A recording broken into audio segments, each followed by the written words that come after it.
하나님 말씀은 사무엘상 17장 34절에서 37절 말씀입니다. 우리가 사무엘상 17장 34절에서 37절 말씀을 함께 읽도록 하겠습니다. 그러나 다윗은 굽히지 않고 사울에게 말하였다. 임금님의 종인 저는 아버지의 양떼를 지켜왔습니다. 사자나 곰이 양떼에 달려들어 한 마리라도 물어가면 저는 곧바로 뒤쫓아가서 그 놈을 쳐 죽이고 그 입에서 양을 꺼내어 살려내곤 하였습니다. 그 짐승이 저에게 덤벼들면 그 턱수염을 붙잡고 때려 죽였습니다.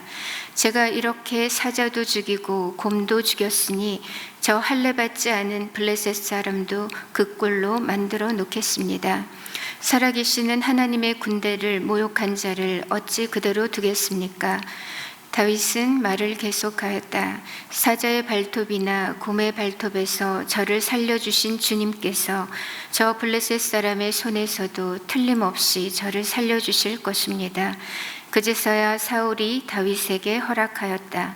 그렇다면 나가도 좋다. 주님께서 너와 함께 계시길 바란다. 아멘. 오늘 말씀의 제목은 일성에서 꼽힌 영성입니다. 오늘 본문은 잘 아시듯이 다윗이 전쟁터에서 사울왕을 만나 건넨 말입니다. 이때 다윗의 나이가 한 15세쯤으로 추정되고 있습니다. 10대 소년이었죠. 그가 전쟁터인 이 엘라 골짜기까지 온 것도 사실은 블레셋과 싸우기 위해서 온 것은 아니었습니다. 그는 한 평범한 집안의 막내 아들이었고 또 아버지의 심부름차 형들이 잘 지내고 있는지 그 안부를 또 알아보고 또 곡식과 치즈를 전달하기 위해서 온 것이었죠. 그런데 도착해 보니까 이 전선의 분위기가 영 심상치 않은 겁니다. 웬 거인이 지난 40일 동안 계속해서 아침 저녁으로 이스라엘 군대를 조롱하고 있고 이스라엘 군인들은 쥐죽은 듯 조용한 거죠. 사울왕과 이스라엘 군대는 골리앗 앞에서 이미 전의를 상실한 상태였습니다. 그들의 마음은 무너져 있었고 겁에 질린 상태였죠. 그 누구도 골리앗과 싸우겠다고 나서는 자가 없었습니다. 그도 그럴 것이 골리앗은 3미터가 넘는 그 기골이 장대한 거인에다가 어려서부터 용사였고 지금 또 완전 무장 상태입니다.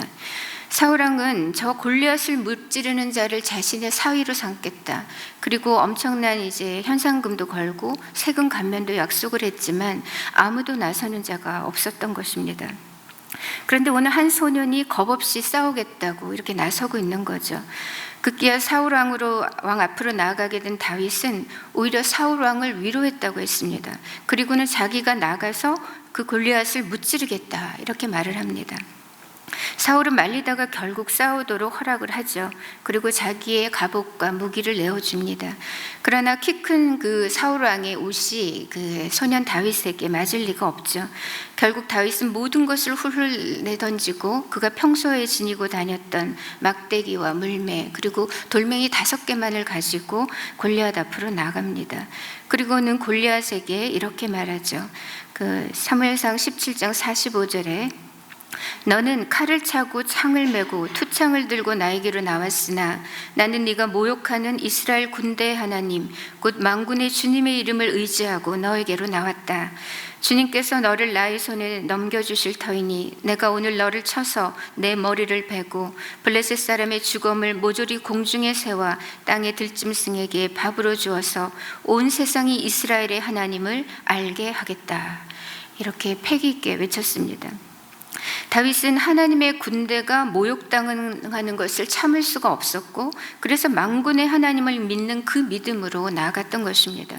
그리고 전능하신 하나님의 손이 함께 하셔서 그날 다윗은 일격에 골리앗을 쓰러뜨릴 수 있었습니다. 다윗은 전쟁 훈련을 받은 군인이 아니었죠. 그는 보잘것없는 목동에 불과했고 새파란 10대 소년이었습니다. 그러나 그날 다윗은 그 어떤 용사보다도 그리고 사울 왕보다도 훨씬 더 용맹스러웠던 것입니다. 그렇다면 이런 남다른 이 다윗의 기백은 도대체 어디서 온 것일까요? 무엇이 그를 이토록 담대하게 하고 또 믿음의 용장으로 만든 것일까요? 하나님의 군대와 하나님의 이름이 모욕당하는 것을 결코 견딜 수 없어 했던 이 다윗의 그 탁월한 영성은 또 어디에서 온 것일까요? 오늘 우리는 이 다윗의 믿음, 그 영성의 뿌리와 그 특징에 대해서 함께 살펴보려고 하는 것입니다. 첫 번째로 이 다윗의 영성은 일상의 영성이었습니다. 즉 들판의 영성이었다는 거예요. 오늘 우리가 기억해야 할 중요한 사실 하나는 다윗의 이 담대한 믿음이 오늘 이 엘라 골짜기에서 갑자기 생겨난 것이 아니라는 겁니다. 아예 없던 믿음이 골리앗 앞에서 그 우연히 생겨난 것도 아니고 그의 작은 믿음이 갑자기 커진 것도 아니었습니다. 다윗은 이미 자신의 일상을 믿음으로 살아왔던 사람입니다. 다만 오늘 현장은 그의 평소의 믿음이 그 위기 상황 속에서 자연스럽게 발현된 것일 뿐입니다. 다윗은 이미 일상 속에서 늘 하나님과 동행하고 있었습니다. 거친 들판에서 수없이 많은 하나님을 경험했던 것입니다. 그의 하루하루는 믿음의 삶이었고 찬양의 삶이었고 또 하나님을 경험했던 삶이었습니다. 그러므로 오늘 골리앗을 무찌른 이 다윗의 승리는 사실상 그의 일상의 승리였다라고 말할 수 있는 겁니다. 다윗이 사울 왕에게 자신이 골리앗과 맞서 싸우겠다고 했을 때 사울은 처음에 이를 만류했습니다. 얘야 안 된다. 너는 소년이고 골리앗은 어려서부터 전쟁에 능한 용사였다. 하지만 그때 다윗이 뭐라고 합니까? 다윗은 과거 자신의 그 일상의 한 사건들을 소환해내기 시작합니다. 그리고 오늘 본문에 우리 읽었듯이 34절에 이렇게 말하죠. 그러나 다윗은 굽히지 않고 사울에게 말하였다. 임금님의 종인 저는 아버지의 양떼를 지켜왔습니다. 사자나 곰이 양떼에 달려들어 한 마리라도 물어가면 저는 곧바로 뒤쫓아가서 그놈을 쳐 죽이고 그 입에서 양을 꺼내 살려내곤 했습니다. 그 짐승이 저에게 덤벼들면 그 턱수염을 붙잡고 때려 죽였습니다. 제가 이렇게 사자도 죽이고 곰도 죽였으니 저 할례 받지 않은 블레셋 사람도 그 꼴로 만들어 놓겠습니다. 살아계시는 하나님의 군대를 모욕한 자를 어찌 그대로 두겠습니까? 다윗은 사울 왕에게 지금 자신을 뭐라고 표현하고 있는가 하면 주의 종이다 이렇게 소개하고 있습니다. 저는 이새의 아들입니다. 저는 이 전쟁터에 참가한 세 형들의 동생입니다. 이렇게 얘기할 법도 한데 다윗은 한마디로 자신을 가리켜 주의 종이다. 하나님의 종이라고 표현하고 있습니다. 이것이 평소에 다윗이 가지고 있었던 그의 정체성이었다는 겁니다. 주의 종인 제가 평소에 들판에서 아버지의 양들을 지킬 때 사자나 곰이 양 새끼를 물어가면 그때 전혀 숨지 않았고 도망치지 않았다는 겁니다. 끝까지 달려가서 그 새끼 양을 구하려고 추격했고 그 맹수의 입에서 양을 구해냈다는 겁니다. 그러자 화가 난 맹수들이 도리어 나를 공격하고 죽이려고 하면 그때 내가 그 짐승들의 수염을 잡고 이제 쳐 죽였었다고. 그러니 당시에 그 짐승들과 지금 하나님을 모욕하고 있는 이 골리앗이 무슨 차이가 있겠는가? 제 눈에는 그저 똑같이 몸집 큰 짐승에 불과합니다. 라는 뜻인 거죠. 그러므로 살아계신 하나님의 군대를 모욕하고 있는 저 블레셋 사람의 운명도 그때 그 짐승들의 하나처럼 될 것입니다. 이렇게 얘기하고 있는 겁니다. 저는 양을 위해서 지체 없이 달려갔던 이 다윗을 묵상하면서 예전에 한 기억이 떠올랐습니다. 제가 고등학교 때였던 것 같습니다. 그때 저희 집에 그 강아지를 한 마리 기르고 있었는데 어느 날 저녁에 학교를 다녀보니까 이 개가 앉지도 못하고 서지도 못하고 낑낑거리면서 막 뱅글뱅글 돌고 너무 힘들어하는 거예요. 아파하는 거죠. 그래서 마침 퇴근하신 아빠와 함께 동물병원으로 갔습니다. 그런데 그곳에서 전혀 예상치 못한 말을 들었습니다. 당시에 그 강아지들 사이에 장염이 유행하고 있었는데 그 치사율이 90%라는 거예요. 그러니까 의사가 아예 치료할 생각도 하지 않고 가망이 없다 이렇게 얘기했습니다. 근데 이 개가 너무 고통스러워하니까 어쩔 수 없이 그냥 입원이라도 시키고 가라 이렇게 얘기했습니다. 그래서 그 개를 입원시키는 케이지에 이제 넣고 돌아서 나오려고 하는데 강아지가 아픈 데다가 주인하고 헤어지니까 더 힘들어하는 거죠. 막 이제 울부짖고 막 그렇게 하니까 도저히 안 되겠어서 다시 돌아가서 내일 다시 데리고 오겠다 이렇게 하고 안고서 집에 왔습니다. 그리고 집에 내려놓자마자 바로 교회로 뛰어갔어요. 교회로 뛰어가가지고 눈물, 콧물 다 쏟으면서 그냥 펑펑 울면서 얘를 좀 살려달라고 그렇게 기도를 했습니다. 한참 그렇게 기도를 했는데 갑자기 제 마음속에서 불쑥 하나님께서 이런 질문을 하시는 겁니다. 내가 얘를 왜 살려줘야 하니? 너무 당황스러웠어요. 근데 대답을 잘해야 되잖아요. 근데 그때 제가 뭐라고 했냐면, 하나님, 제가 다른 것은 모르겠고요, 제가 얘를 사랑해요. 그리고는 펑펑 울었습니다. 그리고 나서 밤 11시가 넘어서 집에 돌아왔는데 그렇게 앉지도 못하고 서지도 못하던 낑낑거리던 그 강아지가 너무 자연스럽게 막 돌아다니고 있는 거예요. 사실 병원에서 아무런 처치도 안 해줬었거든요. 근데 그날 이후로 병원에 갈 필요가 없었습니다. 완전히 깨끗하게 나았던 겁니다. 그래서 저는 오늘 양을 구하기 위해서 그냥 무작정 달려갔던 이 다윗의 마음이 조금은 이해가 되는 거예요. 그는 양들을 귀찮은 일거리나 또 재산 목록으로 본 것이 아니라 진심으로 사랑하고 있었던 겁니다. 그랬기 때문에 위험 앞에서 도망치지 않았던 것이고 죽기 살기로 따라갔던 거죠. 맹수의 입에서 양을 구해낸다는 것은 사실 상식적으로는 있을 수 없는 일입니다. 양의 생명과 사람의 생명을 견줄 수가 없잖아요. 지금 상대는 들개 정도가 아닙니다. 들개도 사실은 무서운데 지금 상대는 사자고 곰이란 말이죠. 합리적인 사고를 할 수 있는 사람이라면 당연히 자기의 몸을 먼저 살리는 것이 맞죠.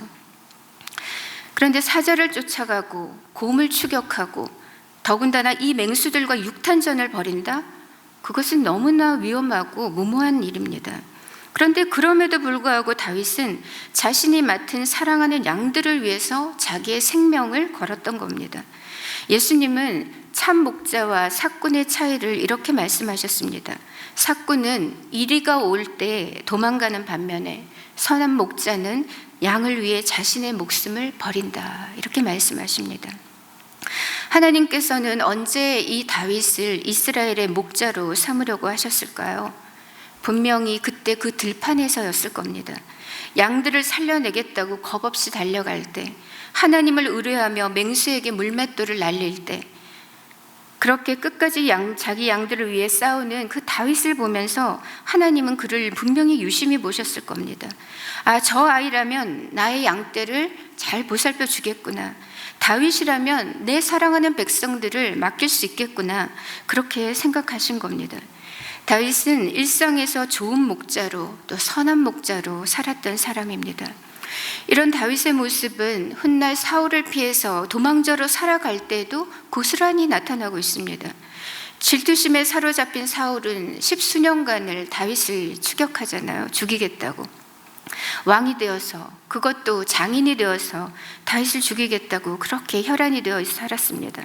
그런데 이렇게 다윗이 자기 목숨 하나 부지하기 힘든 그때에 어떤 일이 일어났냐면, 어중이 떠중이 같은 400명의 사람들이 다윗의 그늘 아래 모여든 겁니다. 그렇게 모여든 사람들은 하나같이 환난당한 사람들이었고 빚진 자들이었고 또 마음이 원통한 사람들이었습니다. 그런데 문제는 지금 다윗의 처지란 말이죠. 다윗의 코가 석자였다는 겁니다. 언제 사울의 공권력에 잡혀서 죽을지 모르는, 자기의 여유가 전혀 없는, 사실상 자기를 돌아볼 여유가 전혀 없는, 자기 몸 하나 건사하기 힘든 도망자의 삶이었던 겁니다. 그런데 그럼에도 불구하고 다윗은 자기 앞에 나온 그 갈 곳 없는 사람들, 그 상처받은 사람들, 공고한 하나님의 백성들을 내치거나 모른 척하지 않습니다. 그는 결국 아둘람 공동체의 수장이 되죠. 다윗은 상처 입은 하나님의 백성들을 사랑했던 이스라엘의 선한 목자였던 것입니다. 그뿐 아니라 다윗은 그가 평소에 목동으로 있었을 때 엄청나게 그 물맷돌 던지는 연습을 많이 했었던 것 같습니다. 그는 골리앗과 싸우러 나갈 때 그 어떤 투구도 갑옷도 착용하지 않았죠. 칼이나 창을 들고 나가지도 않았습니다. 그는 평소 자기 손에 가장 익숙했던 지팡이, 물매, 돌멩이만 들고 나갔어요. 골리앗은 그런 다윗을 보고 내가 개인 줄 아냐 이렇게 비웃었습니다. 하지만 그날 다윗의 이 물매 실력은 정말 위협적이었습니다. 골리앗은 갑옷으로 온몸이 무장된 상태여서 사실은 빈 곳은 얼굴, 이마 쪽밖에 없었거든요. 그런데 다윗이 그것을 단번에 때려 맞추는 무서운 정확도를 가지고 있었습니다.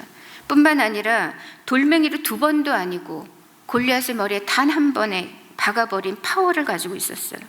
당연히 이런 실력은 하루아침에 생긴 것이 아닐 겁니다. 매일의 꾸준한 연습과 또 노력의 산물이었겠죠. 다윗은 한량처럼 들판에서 놀고 먹지 않았다는 겁니다. 그에게는 하나님 앞에서의 투철한 사명의식이 있었고 성실성과 충성된 삶의 모습을 가지고 있었던 거죠. 믿음의 용장은 어느 날 갑자기 하늘에서 떨어지지 않습니다. 다윗의 영성은 매일의 영성이었고 들판의 영성이었습니다. 현장의 영성이었던 거죠. 그러므로 오늘 골리앗을 쓰러뜨린 다윗의 승리는 사실상 누적된 다윗의 그 일상의 승리였던 것입니다. 믿음의 삶은 우리의 현실과 유리된 깊은 산속의 삶을 의미하지 않습니다. 수도원 같은 삶이 아니라는 거죠. 건강한 그리스도인은 현실 속에 충실하게 뿌리박고 살아가되 매일매일을 하나님과 동행하며 살아가는 것입니다. 우리 일상을 말씀과 성령으로 또 믿음과 거룩으로 채워내고 살아가는 것이 진정한 기독교의 영성인 것입니다. 그러므로 오늘 하나님께서 여러분에게 허락하신 여러분 각자의 삶의 자리를, 그 현장을 소중히 여기시기 바랍니다. 여러분의 가정에서, 학교에서, 직장에서 그 모든 순간순간을 우리 주님과 동행하며 또 믿음으로 담대히 살아내시기 바랍니다. 우리들의 매일의 일상 속에 하나님을 더 깊이 또 경험하는 은혜가 있기를 바랍니다. 두 번째로 이 다윗의 영성은 관계적인 영성이었습니다. 그의 영성의 뿌리가 하나님과의 관계에 있었다는 겁니다. 하나님과의 개인적 사귐과 친밀한 교제가 다윗의 영적 파워의 밑거름이 되었습니다. 앞서 우리는 다윗이 얼마나 자기 양들을 사랑했고 또 신실하게 돌보았던가를 살펴보았습니다. 하지만 그가 그토록 용맹스럽게 싸울 수 있었던 그 동의는 하나님을 향한 신뢰와 사랑 때문이었습니다. 하나님을 향한 깊고 뜨거운 사랑, 그의 견고한 신뢰가 그를 믿음의 용장으로 만들었던 것입니다. 그래서 다윗은 시편 18편에서 이렇게 고백합니다. 우리가 함께 읽겠습니다. 나의 힘이신 주님, 내가 주님을 사랑합니다.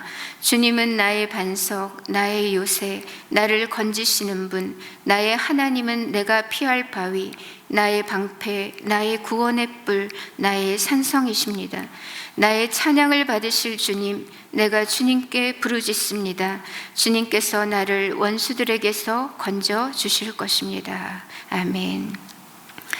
다윗의 이 같은 시들은 그가 얼마나 하나님을 깊이 사랑했는지, 그가 얼마나 하나님과 친밀했었는지, 또 얼마나 하나님과 밀착된 삶을 살았는지, 그가 하나님을 얼마나 신뢰했었는지를 잘 보여줍니다. 다윗은 거친 들판에서도 매일매일 하나님과 깊은 교제를 누렸습니다. 이런 하나님과의 관계는 다윗에게 실제적인 삶의 힘이 되었고 능력이 되었습니다. 그에게 하나님은 진정한 반석이셨고 요새셨고 피할 바위가 되어주셨던 것입니다. 다윗의 영성은 일상의 영성이자 이처럼 하나님과의 관계에 뿌리박은 영성이었던 것입니다. 하지만 이에 반해서 사울 왕은 어땠을까요? 사울은 결국 무엇 때문에 하나님의 버림을 받은 것일까요? 사울은 한마디로 하나님과의 그 관계에서 실패한 사람입니다. 그가 처음 왕이 되었을 때는 스스로를 작게 여기면서 하나님을 청종했었지만 왕이 된 이후로는 급격히 변했죠. 그는 권력에 취하고 나서 마음이 교만해집니다. 더 이상 하나님으로 이렇게 경외하지 않고 자기가 왕이라고 이렇게 하나님이 왕이신 것을 망각하고 또 자신이 왕이라는 생각으로 가득 차서 살아가는 거죠. 그래서 그는 계속해서 하나님의 뜻을 거스르게 되고 제사와 말씀을 멸시하게 됩니다. 이에 하나님은 사울에게 여러 번 경고하십니다. 책망도 하십니다. 하지만 끝내 사울은 하나님께로 진심으로 돌이키지 않습니다. 사울이 제사를 멸시하고 하나님 말씀에 불순종했다는 사실은 그가 하나님과의 그 관계에서 실패했다는 것을 의미합니다. 사울의 실패, 사울의 몰락은 사실상 하나님과의 관계 파탄을 의미하는 것입니다. 아브라함 링컨은 말하기를 내게 나무를 베는데 8시간이 주어진다면 나는 그 중에 6시간을 그 도끼 날을 가는데 사용할 것이다. 이렇게 말을 했습니다. 우리도 마찬가지입니다. 일 자체보다 더 중요한 것은 하나님과의 관계입니다. 하나님과 친밀히 교제하면서 우리의 영적인 날을 예리하게 가는 것이 가장 지혜로운 삶이라는 거죠. 철이 철을 날카롭게 하듯이 우리와 하나님과의 그 관계가 우리를 능력 있는 그리스도인으로 만드는 것입니다. 사실 사울은 30살에 왕이 되어서 42년 동안이나 이스라엘을 다스렸습니다. 나름 평생 열심히 일했고 열심히 싸우기도 했죠. 그런데 이상한 것은 이렇게 하나님께서 일찍이 사울을 버리셨음에도 불구하고 또 다윗에게 일찍 기름 부음을 이렇게 부으셨음에도 불구하고 하나님은 사울을 즉각적으로 왕의 자리에서 끌어내리지 않으셨다는 겁니다. 도대체 왜 그러셨을까요?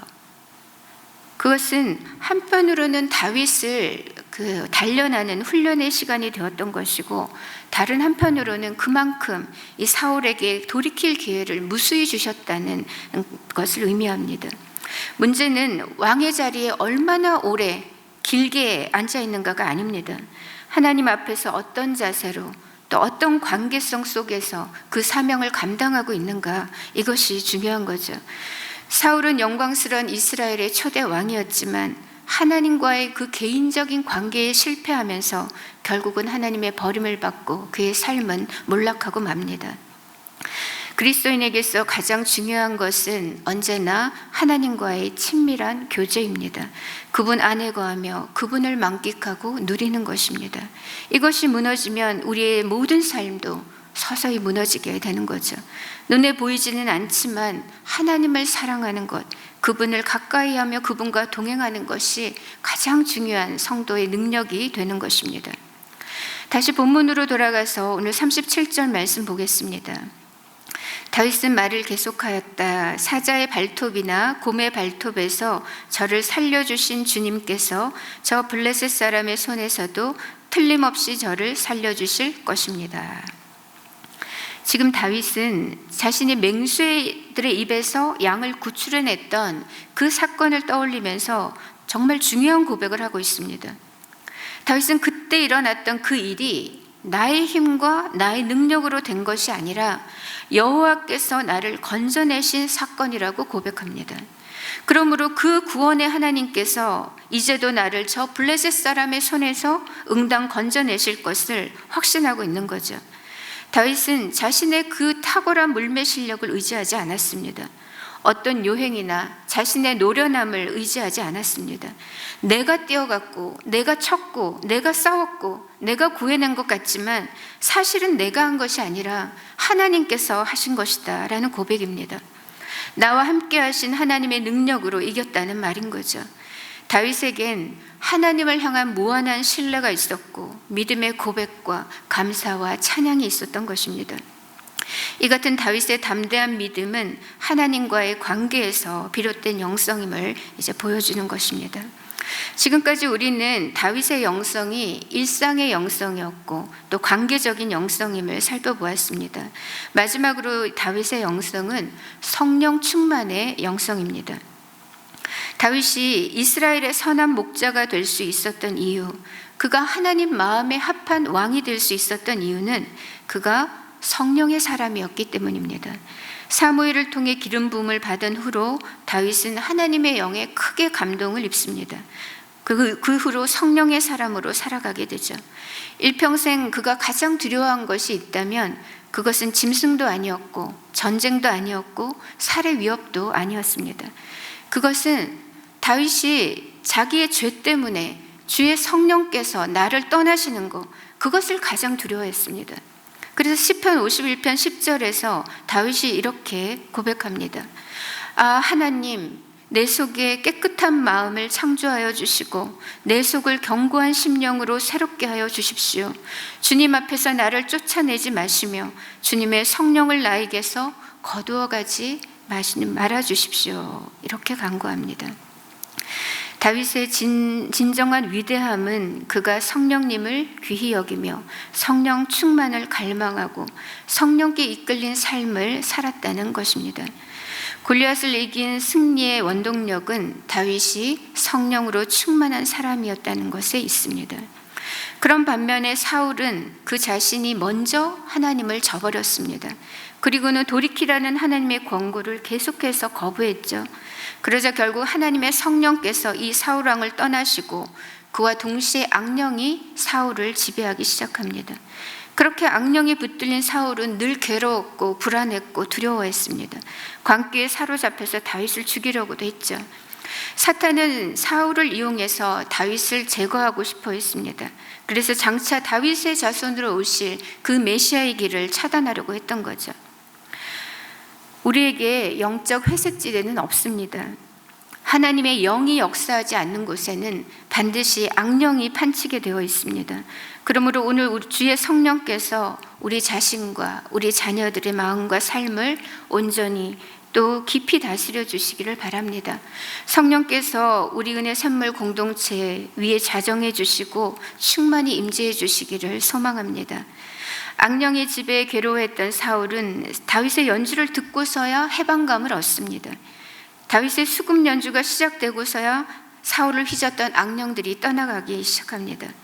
다윗의 이런 영적인 능력은 단순히 그의 연주 실력이 탁월했기 때문이 아니었습니다. 다윗 안에 내주하시던 거룩하신 그 성령의 임재 앞에서 어둠의 영들이 떠나갔던 것입니다. 악한 영들과의 싸움에서 우리가 반드시 기억해야 할 사실은 이 악령들은 반드시 예수의 이름으로 대적해야 한다는 사실입니다. 또 우리가 승리의 삶을 이어가기 위해서는 지속적인 성령 충만한 삶이 필요하다는 것입니다.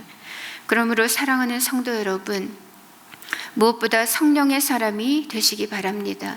성령 충만을 사모하시고 말씀과 기도로 그 성령 충만한 삶을 유지해 가시기 바랍니다. 그래서 늘 성령의 임재와 그분의 지혜와 성령의 인도하심 속에 살아가는 저와 여러분 되시기를 축복합니다. 이제 말씀을 맺겠습니다. 다윗의 영성은 일상에서 꽃피운 들판의 영성이었습니다. 그리고 그의 영성은 하나님과의 그 관계에 있는 관계의 기초를 둔 관계적인 영성이었고 성령 충만한 영성이었습니다.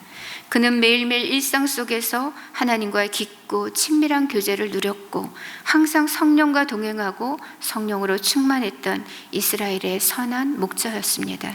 그러므로 성도 여러분, 여러분의 일상을 소중히 여기시기 바랍니다.